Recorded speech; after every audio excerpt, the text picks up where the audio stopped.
Bueno, gracias por la introducción, gracias a todos por venir y a Tecnal/Nutex para invitarme hoy. La tarea que tengo es de contarles un poco la historia de la empresa de Servif, que es la empresa de mi familia. Voy a tratar de hacerlo lo más entretenido posible, de estar fallando. Ustedes interrúmpame, levanten la mano, pregúntenme para ver de contarles algo que le interese y los enriquezca, digamos. Primero que nada, una presentación general de la empresa. Nosotros desembarcamos en la provincia de San Luis a mediados de los años 90. La empresa tiene capitales italianos, mi familia, digamos, es italiana, todos viven en Italia, salvo yo que voy, vengo y estoy mucho tiempo en Argentina. Hoy nos dedicamos a dos actividades principales. Por un lado, sembramos unas 16.000 hectáreas, toda más o menos en la misma zona, parte en secano y parte bajo riego. Nos dedicamos básicamente a cultivo de verano, que es lo que da en la zona nuestra. Y después manejamos un engorde a corral con una capacidad instantánea para unas 85 a 90.000 cabezas, que se dedica básicamente 100% a prestar servicio de hotelería. Bueno, importantísimo, desde que existimos y básicamente desde que existe Tecnal, somos clientes de ellos en todo lo que es nutrición animal. Un poco un pantallazo de lo que es San Luis, sobre todo para los uruguayos o los que no conocen la provincia. Nosotros estamos en lo que es el extremo occidental de la zona núcleo productiva argentina. Tenemos un régimen de lluvia de poco más de 500 milímetros, zona bastante marginal, y estamos en el caso nuestro puntual a unos 700 metros de altura. Las lluvias se concentran todas en verano, entre octubre y marzo, y esa misma ventana, digamos, es la ventana libre de heladas que tenemos, ¿no? Entonces, digamos, una ventana de siembra bastante acotada, y por eso les decía, digamos, primariamente lo que se hace ahí son cultivos de verano. Lo que sí tiene la provincia en general y nuestra zona en particular es una aptitud bastante buena para hacer agricultura bajo riego. Es así, eventualmente permite hacer algo en invierno también. La aptitud se debe a dos cosas fundamentalmente. Por un lado, la disponibilidad de muchas napas de mucho caudal, sobre todo en realidad el norte y el noreste de la provincia, y en el caso de la zona donde estamos nosotros, la provincia misma hizo muchas inversiones en los años 60, 70 en sistematizar agua de lluvia, tiene muchos diques, canalizaciones, con el objetivo primario de abastecer agua a la población, pero también con un caudal con mucho excedente que se puede usar para nuestras actividades. Este gráfico muestra un poco la evolución de la agricultura en la zona. San Luis, hasta los años 90, esencialmente era una provincia ganadera, agricultura casi no existía, había más o menos 50.000 hectáreas de maíz y casi nada de soja. Bueno, la soja por ahí todavía no estaba en el radar en esa época. Y sí tiene después una evolución en los últimos 20 años, en que pasa ya a establecer una agricultura que hoy, digamos, ya no está en discusión. No es grande la superficie, estamos hablando de 800, 700, 900.000 hectáreas, dependiendo un poco de las temporadas. Y la producción de maíz rondea el 1,5 millones de toneladas. Lo que sí tiene San Luis es, digamos, adyacente a lo que es realmente el corazón productivo de Argentina, que sería, digamos, Santa Fe, Córdoba, el noreste de la provincia de Buenos Aires, donde se producen de las 50 millones de toneladas de Argentina de maíz, se producen más de 30, digamos. Si ustedes se acuerdan, digamos, mencioné que la inversión Servif la hace en los 90, fundamentalmente para acompañar y aprovechar un poco este trend. O sea, el proyecto inicial, ¿cuál era? Era un proyecto meramente agrícola, de decir, compremos tierras en ese momento dedicadas a ganadería extensiva y transformémosla en tierras agrícolas de alta productividad. En ese momento, la teoría sobre la cual se arma un poco la empresa es que eso era posible hacerlo solamente, digamos, bajo riego. Esto para darle un poco el contexto de dónde viene la inversión. Mi familia en realidad no se dedica y nunca se dedicó a la agricultura. Ellos fundaron una empresa en los años 20, que era una empresa textil en Italia, y un poco en el posguerra diversifican y empiezan a ingresar en toda la parte sintética de la industria textil, materias plásticas, nylon y toda la parte química que está atrás. Eso le permite crecer de manera bastante importante y a partir de los años 80 empiezan a internacionalizarse. Antes en Europa, después van a Asia y en los 90 vienen a invertir a Sudamérica, compran plantas en Brasil y en Argentina y bueno, y en el contexto, digamos, de esta expansión deciden hacer una inversión que en ese momento era pensada como una diversificación, ponen una ficha en el agro argentino, cosa que muchos italianos han hecho en esa década. La mayoría de las inversiones de nuestros connacionales fueron en lo que es la zona núcleo de Argentina.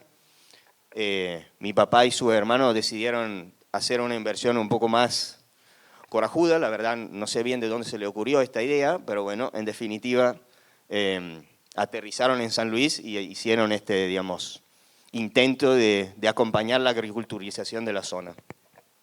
Estos son un poco todos los campos que tenemos, no sé si se ven bien los perfiles en rojo, pero esencialmente, digamos, son alrededor de lo que es San Luis capital, son dos, digamos, clúster. El de la izquierda es un campo único de unas 20.000 hectáreas, eso sí, se compró arriba de una napa muy importante con la idea de regarlo con agua superficial, con agua subterránea, perdón.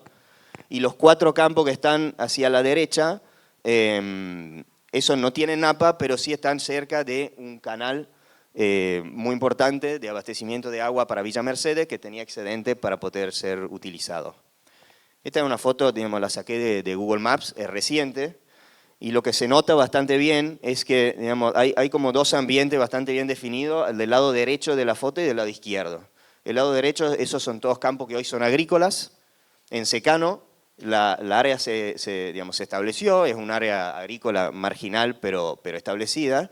Y después la parte oeste de la foto, se nota bastante bien la línea, que esa es directamente montes. Si alguno estuvo en Mendoza, digamos, el ambiente que empieza ahí es exactamente eso. Esa que ven ahí esencialmente es la frontera agrícola argentina hacia el oeste. Como ven, unos campos quedaron por un lado y no fue bien, y otro campo quedó por el otro, y la verdad que nunca se pudo desarrollar con aptitud agrícola. Como les decía, digamos, en la primera iteración, acá digamos, sistematicé como en 4 etapas la historia nuestra, pero la primera iteración del proyecto era netamente agrícola. La idea era producir maíz, venderlo en los mercados que había, y así se empieza toda la compra de campos. En realidad hoy las estancias son 5, pero se compraron muchísimos campos más chicos y se fueron, digamos, agrupando. Se hizo todo un trabajo de desmonte y de puesta bajo riego. Nosotros hoy tenemos 9.500 hectáreas bajo riego, de las cuales 7.500 están en este campo que les muestro acá como ejemplo. Y acá en este mismo campo tenemos también el feedlot. Y la rotación que se pensó en ese momento era básicamente maíz, algo de trigo y nada. La idea era explorar un poco la zona. De vuelta la soja no estaba en el radar todavía. Esta primera iteración empieza ya con el primer choque que tuvimos con la realidad, ¿no?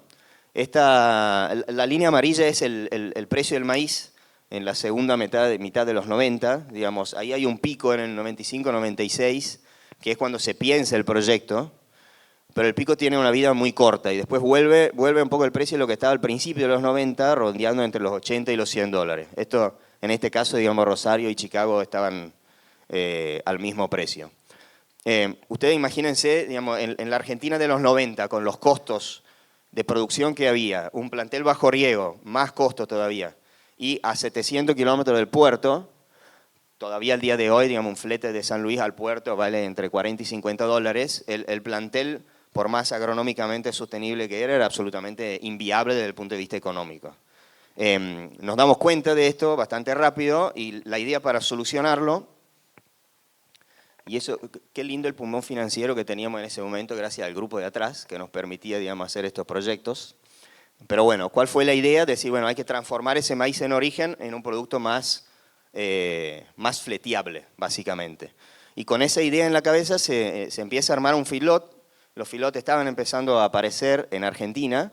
Se copia un poco ese modelo, se arma un feedlot con una capacidad entre 30 y 40.000 cabezas, que sigue siendo un poco el corazón de la empresa nuestra. Se empieza a comprar novillo y se arma un frigorífico en la ciudad de San Luis. Un frigorífico con aptitud, digamos, exportadora. Ciclo 1, ciclo 2, carne en caja, con la idea de exportar. Todo esto se arma, digamos, en 2 o 3 años, empieza a operar en 2001 y de vuelta el proyecto se choca con la realidad. Acá hay, digamos, tres acontecimientos que nos pegan, digamos, uno tras el otro. El primero es la crisis de la aftosa. Con la aftosa, digamos, se nos cierran todos los mercados externos. Servif no tenía presencia en el mercado, no era una marca conocida, no tenía desarrollado el mercado interno y el frigorífico se choca con la imposibilidad de vender, digamos, su mercadería. Pasa todo lo que es la crisis del 2001-2002 en Argentina, que para un inversor externo era bastante traumática. Y bueno, y la tercera crisis un poco más personal, ahí fallece mi papá, que era el que, digamos, manejaba todo el proyecto, y reorganizamos un poco todos los activos de familia. Servif queda a los herederos de mi papá y se separa de todo el resto del grupo. Entonces pierde un poco ese pulmón financiero que la había sostenido en ese momento y necesita, digamos, buscar una forma para ser rentable o por lo menos sostenible de por sí sola. Y ahí empieza, digamos, un poco la segunda reconversión de la empresa. Lo primero que hacemos es, digamos, cerrar el frigorífico, que era por lejos la actividad más riesgosa que estábamos teniendo. Tuvimos que vender toda la hacienda propia para digamos, sistemar un poco, arreglar la posición financiera de la empresa, que queda desendeudada. Y bueno, y nos vamos dedicando más a lo que es la parte agrícola, que gracias a Dios, ahí sí el contexto empieza a ayudar. Después de la gran devaluación de Argentina, digamos, los costos de producción son otros, empieza el boom de la soja y de los commodities, y lo que al principio era inviable se vuelve viable. Queda claramente toda la infraestructura, ese monstruo que habían armado de feedlot, sin posibilidad de comprar cabeza propia, y así es que nos volcamos un poco a la actividad de hotelería. ¿Qué aprendimos un poco en todo este proceso? Bueno, una aclaración, yo uso la primera persona por sentido de pertenencia, pero yo tenía 15 años, 20 años en la época y no estaba, digamos. Es más, en el público hay gente que debe conocer esta historia bastante mejor que yo. Pero bueno, voy a seguir usando la primera persona, digamos. ¿Qué hemos aprendido en todo este trayecto? Digamos que sí, San Luis es una zona donde se puede hacer agricultura. No es necesario que sea bajo riego, se puede hacer una agricultura en secano marginal, con entre 5 y 6.000 hectáreas, 6.000 kilos de rendimiento de maíz por hectárea, 2.000 kilos de soja. Es una zona obviamente con alta volatilidad y años en que te puede ir muy mal, pero bueno, la actividad, digamos, en promedio es rentable con los cuidados necesarios. Y también nos damos cuenta que todo lo que es el límite ambiental de San Luis en lo que es producción agrícola nos genera algunas ventajas interesantes en lo que es producción animal intensiva, sea feedlot, sea porcino, digamos, en general es una zona interesante por lo que es la producción intensiva, ¿no? El clima es muy seco, las temperaturas son amables, hay mucha variación entre día y noche, entonces los días cálidos de verano refrescan también. Todo eso da un montón de ventajas en temas de no acumulación de barro, de bienestar animal, sobre todo para digamos, los mestizos, el Angus, el Hereford. Es una zona con buena disponibilidad de materia prima, no solamente maíz, sino, ahora lo vamos a ver, algunos subproductos bastante interesantes para la formulación de la dieta. Y bueno, y nos encontramos con un feedlot que tenía, digamos, una escala importante, sobre todo por la época. Es obviamente mucho potencial y también mucha necesidad de llenarlo, ¿no? Esto para contarle brevemente de los subproductos que mencionaba. Nosotros estamos a 40 kilómetros de Villa Mercedes, que es un centro, digamos, industrial con una cierta relevancia, digamos, regional.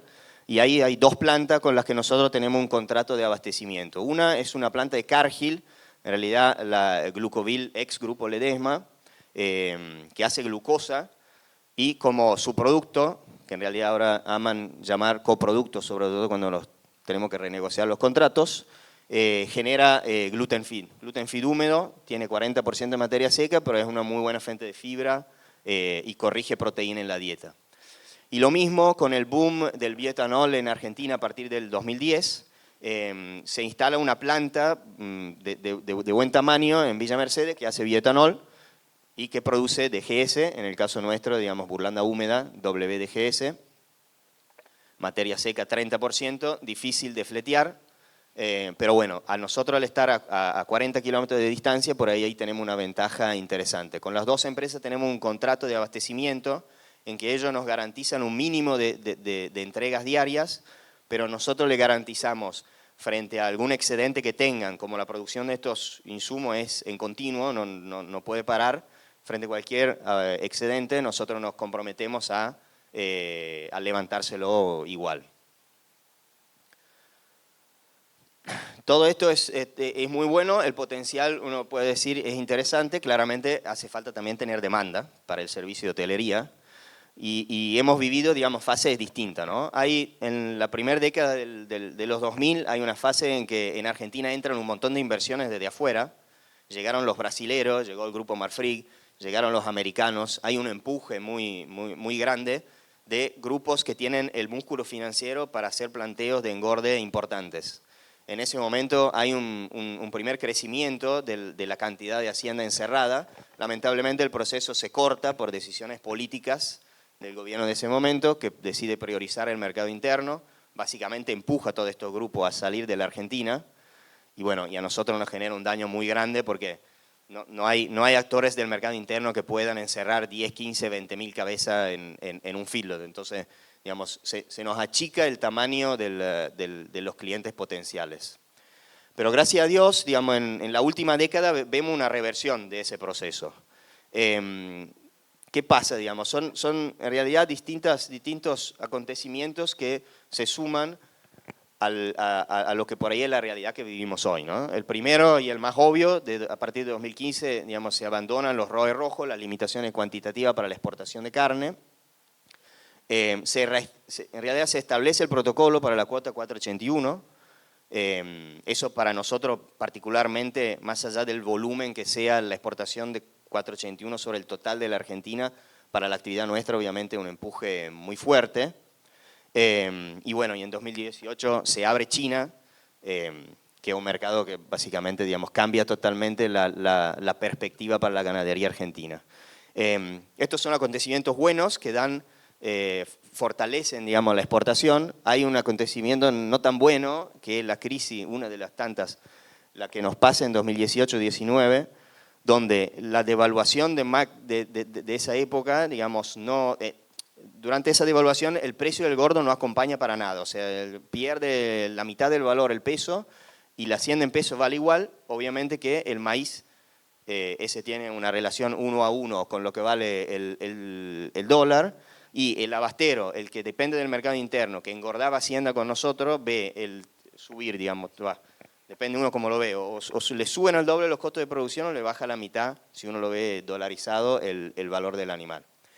Hay una crisis bastante importante, muchos, digamos, pierden la tenencia de la hacienda, de lo que en ese momento la tenían, que eran abasteros, inversores del mercado local, y al mismo tiempo, digamos, el que puede comprar barata esa mercadería y exportarla hace mucha diferencia.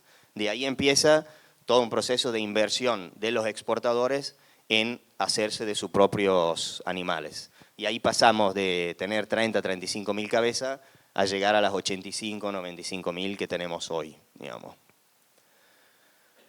Esta es una fotografía del feedlot y de los campos, ahí se notan, digamos, todos los lotes bajo riego. En el perfil abajo del feedlot se ve todo el canal, es el canal de abastecimiento que usamos para el agua, y la parte derecha del feedlot es la parte originaria y después lo fuimos ampliando sobre el lado izquierdo. Este es nuestro patio de comida. El patio de comida es muy sencillo, es como, digamos, creo la mayoría de los patios de comida. Nosotros tenemos mixer fijo, tenemos 5 mixer fijos. Y después tenemos, en realidad no sé si se llega a ver, pero hay como un bajo, una fosa, el camión, digamos, entra a un nivel más bajo. Eso nos permite, digamos, no tener las cintas para levantar la comida, sino que básicamente termina cayendo por gravedad en los camiones. Los camiones son repartidores nada más, no mezclan. Ahí a la derecha se ve los depósitos de húmedo, ahí tenemos burlanda, gluten feed, lo que les mencioné. Como fibra usamos silo, usamos alfalfa en rollo, y bueno, cáscara de maní, que es otra industria que tenemos cercana en Córdoba. No es la mejor calidad de fibra, pero digamos, ayuda a moderar el precio de la dieta. Y después, bueno, a mano izquierda está toda la infraestructura para el maíz. Nosotros damos maíz molido, tenemos 2 meledoras que importamos de Estados Unidos y molemos alrededor de 500 toneladas por día.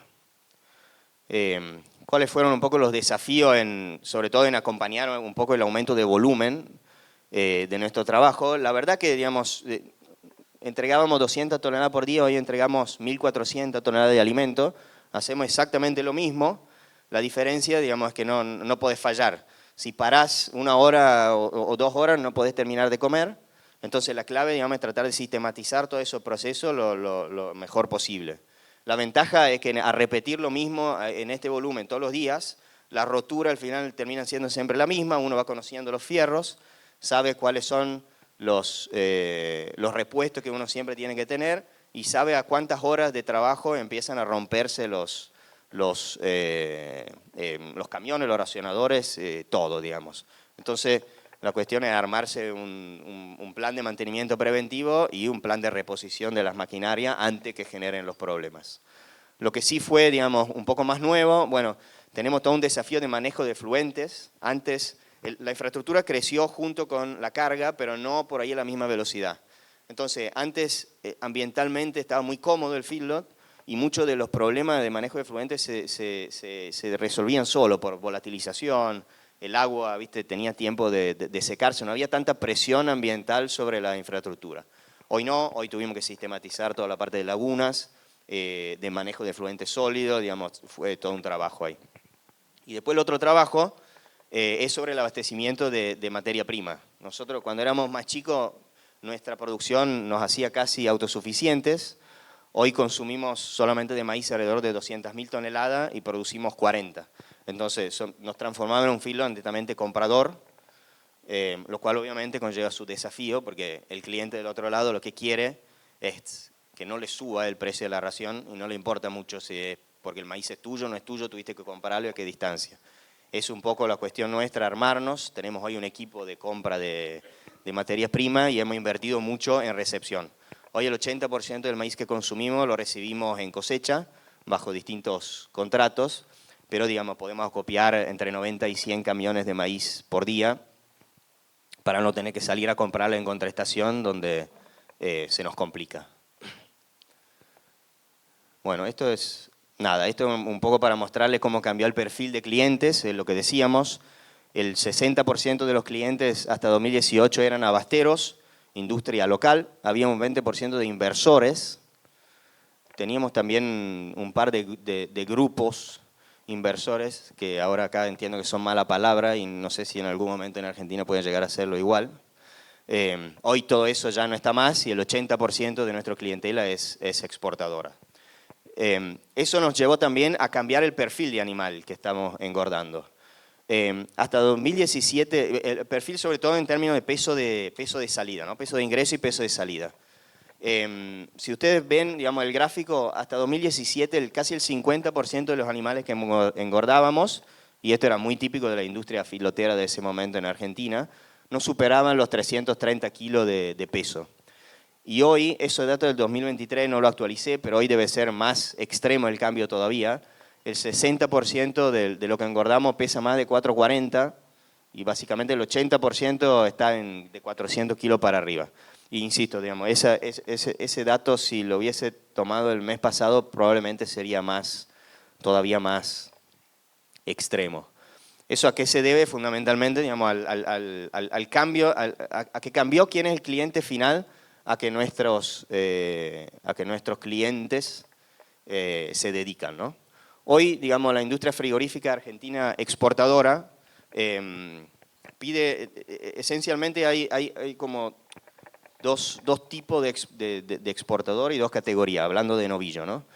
El frigorífico, históricamente Argentina no es un proveedor de alta calidad, lamentablemente, en muchos de los mercados, es más un proveedor commodity, y hay frigoríficos que se dedican a eso, buscan una media res más grande, pero por ahí con 250 kilos se acomodan, 250 kilos de res.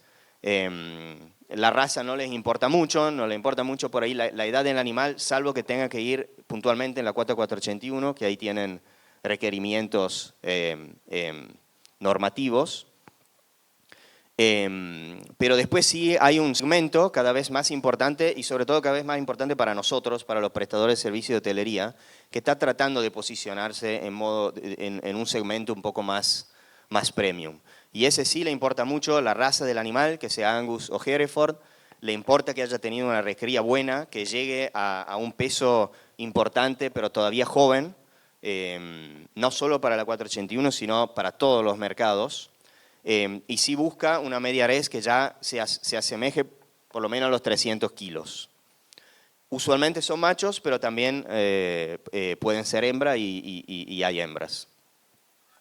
También lo que ellos buscan es una terminación con más días, que les brinde, digamos, una terminación un poco más importante, por más que por ahí después en el dressing pierdan algún punto de rendimiento. Esto para que, digamos, visualmente lo vean, este es un novillo de 500 kilos, como ven joven, el frame en Argentina no es muy grande, pero tiene una terminación importante. Esto debe tener 140, 150 días de grano. Y bueno, los destinos, digamos, de la carne de los novillos que nosotros engordamos, como mencioné, digamos, la 4481 fue un poco la punta de lanza que atrajo todo esto frigorífico a engordar su propia hacienda, pero bueno, es una cuota que tiene límites. La cuota en sí se vino achicando porque la parte dedicada a Estados Unidos es cada vez más grande. Sigue siendo importante, pero no tiene una trayectoria, una posibilidad de crecer mucho. Y después hay otros países, el segundo por lo menos hasta ayer, que cada vez son más importantes. Estados Unidos, por más que compre mucha carne magra, sobre todo con los precios que tiene hoy, ha empezado a comprar también carne de calidad y busca, obviamente, por la costumbre también del consumidor, carne terminada a grano. China también, obviamente, el gran volumen es commodity, pero hay un segmento o un nicho, que como sabemos en China los nichos son gigantescos, que busca este tipo de carne. Israel, que estaba acostumbrado, digamos, sobre todo al novillo Hilton, al ver o al conocer, digamos, el producto más tipo 481 en el mercado, cada vez viene pidiendo más esa categoría de terminación a grano. Todos estos mercados, sobre todo los que están en verde ahí, son mercados donde Argentina no tiene tanta presencia o tanta marca país como la tiene en Europa. En esos mercados la referencia es Estados Unidos, es Australia, son fuente de novillo que por ahí tiene una categoría un poco distinta a la nuestra. Son animales de frame mucho más grandes y animales donde se ha trabajado el tema del marmoleo por muchísimos años.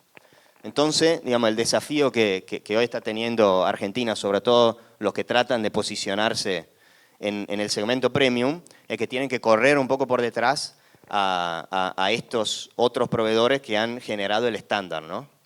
Esta es un poco la foto, un par de fotos de las quejas de los clientes de nuestros clientes. A mano izquierda hay una comparación entre un ojo de bife argentino contra uno norteamericano. Es medio tramposa la fotografía porque el americano tiene cordón, entonces parece más grande todavía, pero bueno, la diferencia es notable, ¿no? Para el estadounidense, digamos, la calidad pasa por el frame del animal, por el calibre del corte, por el marmoleo, y están acostumbrados a animales mucho más grandes que los nuestros. Y la misma cosa a la derecha, ahí tenemos un lomo argentino versus uno australiano, ahí no hay tema de cómo se cortó el corte, simplemente uno es gigantesco en relación al otro. ¿Cuál es entonces un poco el desafío nuestro como cadena? Digamos, hay que abandonar el ternero, que fue el protagonista de la faena argentina de los últimos años, y volver al novillo o a la vaquillona pesada.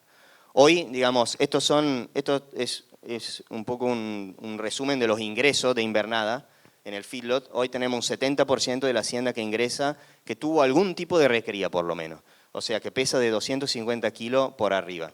Esos números son mucho más altos de lo que veníamos teniendo, pero si fuera por los clientes nuestros, por los frigoríficos, sería más alto todavía. La verdad que muchas veces todavía no hay hacienda recriada en Argentina en volumen y en cantidad, o por ahí en precio, para que sirva, digamos, o para lo que necesitan estos engordadores. Pero sí, bueno, acá traté de buscar algún dato objetivo para ver si efectivamente hay un movimiento o una tendencia a recrear más en Argentina. Estos datos los saqué de una web que se llama Entre Surco y Corrales, que solamente tiene, digamos, la venta a través de feria, de remate feria. O sea, no es representativo del 100% de las transacciones en Argentina, pero sí es bastante, digamos, representativo de una tendencia. Acá la barrita más clara son las ventas del primer trimestre de 2018 y la más oscura el primer trimestre del 2024. Y son, digamos, el número de cabezas de machos vendidos por categoría de peso.